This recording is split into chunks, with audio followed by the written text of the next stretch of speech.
seated under the mulberry trees, the Master made ready to hold one of the most momentous sessions of his long association with the chosen apostles.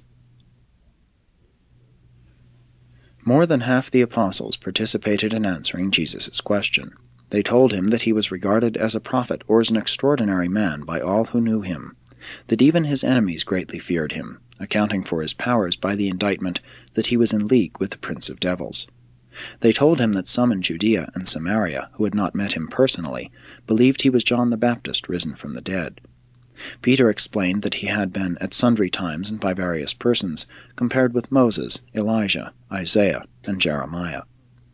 When Jesus had listened to this report, he drew himself upon his feet, and looking down upon the 12 sitting about him in a semicircle, with startling emphasis he pointed to them with a sweeping gesture of his hand and asked, "But who say you that I am?"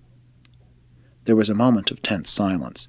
The 12 never took their eyes off the Master, and then Simon Peter, springing to his feet, exclaimed, "You are the Deliverer, the Son of the living God." And the 11 sitting apostles arose to their feet with one accord, thereby indicating that Peter had spoken for all of them. When Jesus had beckoned them again to be seated, and while still standing before them, he said, "This has been revealed to you by my Father. The hour has come when you should know the truth about me, but for the time being I charge you that you tell this to no man. Let us go hence." And so they resumed their journey to Caesarea Philippi, arriving late that evening and stopping at the home of Celsus, who was expecting them. The apostles slept little that night. They seemed to sense that a great event in their lives and in the work of the kingdom had transpired. 4. The talk about the kingdom. Since the occasions of Jesus' baptism by John and the turning of the water into wine at Cana, the apostles had, at various times, virtually accepted him as the Messiah. For a short period some of them had truly believed that he was the expected deliverer. But hardly would such hopes spring up in their hearts than the Master would dash them to pieces by some crushing word or disappointing deed. They had long been in a state of turmoil, due to conflict between the concepts of the expected Messiah which they held in their minds, and the experience of their extraordinary association with this extraordinary man, which they held in their hearts. It was late forenoon on this Wednesday when the apostles assembled in Celsus's garden for their noontime meal. During most of the night, and since they had arisen that morning, Simon Peter and Simon Zelotes had been earnestly laboring with their brethren to bring them all to the point of the wholehearted acceptance of the Master, not merely as the Messiah, but also as the divine Son of the living God. The 2 Simons were well nigh agreed in their estimate of Jesus, and they labored diligently to bring their brethren around to the full acceptance of their views. While Andrew continued as the Director General of the Apostolic Corps, his brother, Simon Peter, was becoming increasingly and by common consent the spokesman for the 12. They were all seated in the garden at just about noon when the Master appeared. They wore expressions of dignified solemnity, and all arose to their feet as he approached them. Jesus relieved the tension by that friendly and fraternal smile which was so characteristic of him when his followers took themselves, or some happening related to themselves, too seriously. With a commanding gesture he indicated that they should be seated. Never again did the 12 greet their Master by arising when he came into their presence. They saw that he did not approve of such an outward show of respect. After they had partaken of their meal, and were engaged in discussing plans for the forthcoming tour of the Decapolis, Jesus suddenly looked up into their faces and said, "Now that a full day has passed since you assented to Simon Peter's declaration regarding the identity of the Son of Man, I would ask if you still hold to your decision." On hearing this, the 12 stood upon their feet, and Simon Peter, stepping a few paces forward toward Jesus, said, "Yes, Master, we do. We believe that you are the Son of the living God." And Peter sat down with his brethren. Jesus, still standing, then said to the 12, "You are my chosen ambassadors, but I know that, in the circumstances, you could not entertain this belief as a result of mere human knowledge. This is a revelation of the Spirit of my Father to your inmost souls. And when, therefore, you make this confession by the insight of the Spirit of my Father which dwells within you, I am led to declare that upon this foundation will I build the brotherhood of the kingdom of heaven. Upon this rock of spiritual reality will I build the living temple of spiritual fellowship in the eternal realities of my Father's kingdom. All the forces of evil and the hosts of sin shall not prevail against this human fraternity of the divine Spirit. And while my Father's Spirit shall ever be the divine guide and mentor of all who enter the bonds of this Spirit fellowship, to you and your successors I now deliver the keys of the outward kingdom, the authority over things temporal, the social and economic features of this association of men and women as fellows of the kingdom. And again he charged them, for the time being, that they should tell no man that he was the Son of God. Jesus was beginning to have faith in the loyalty and integrity of his apostles.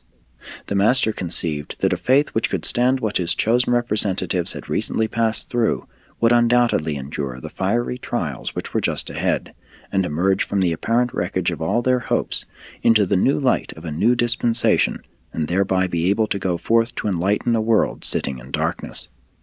On this day the Master began to believe in the faith of his apostles, save one.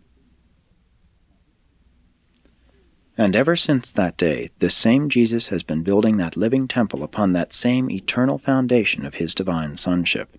And those who thereby become self-conscious sons of God are the living stones which constitute this living temple of sonship, erecting to the glory and honor of the wisdom and love of the eternal Father of spirits. And when Jesus had thus spoken, he directed the 12 to go apart by themselves in the hills to seek wisdom, strength, and spiritual guidance until the time of the evening meal. And they did as the Master admonished them. 5. The New Concept. The new and vital feature of Peter's confession was the clear-cut recognition that Jesus was the Son of God, of his unquestioned divinity.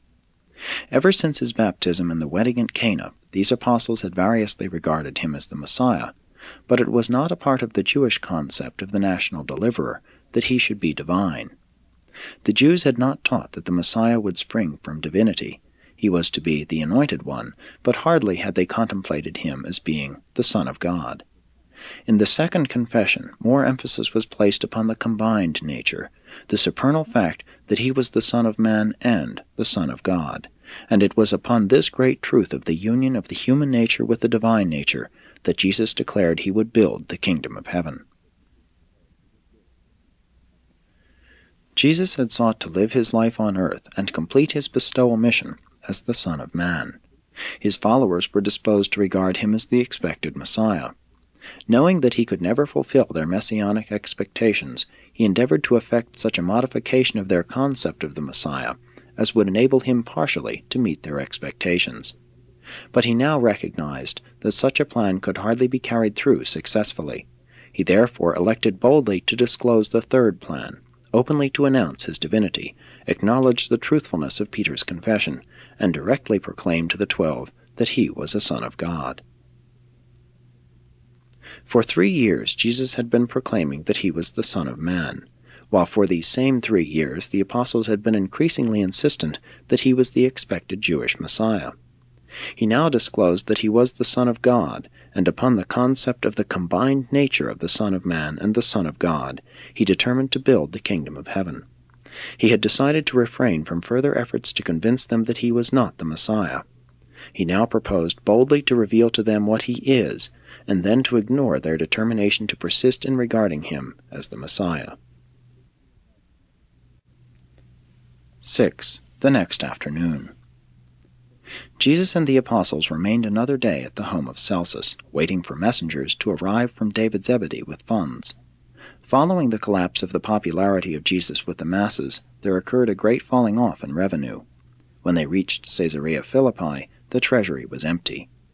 Matthew was loath to leave Jesus and his brethren at such a time, and he had no ready funds of his own to hand over to Judas, as he had so many times done in the past.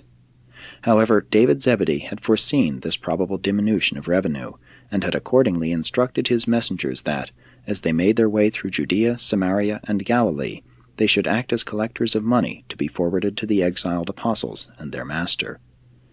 And so, by evening of this day, these messengers arrived from Bethsaida, bringing funds sufficient to sustain the apostles until their return to embark upon the Decapolis tour. Matthew expected to have money from the sale of his last piece of property in Capernaum by that time, having arranged that these funds should be anonymously turned over to Judas.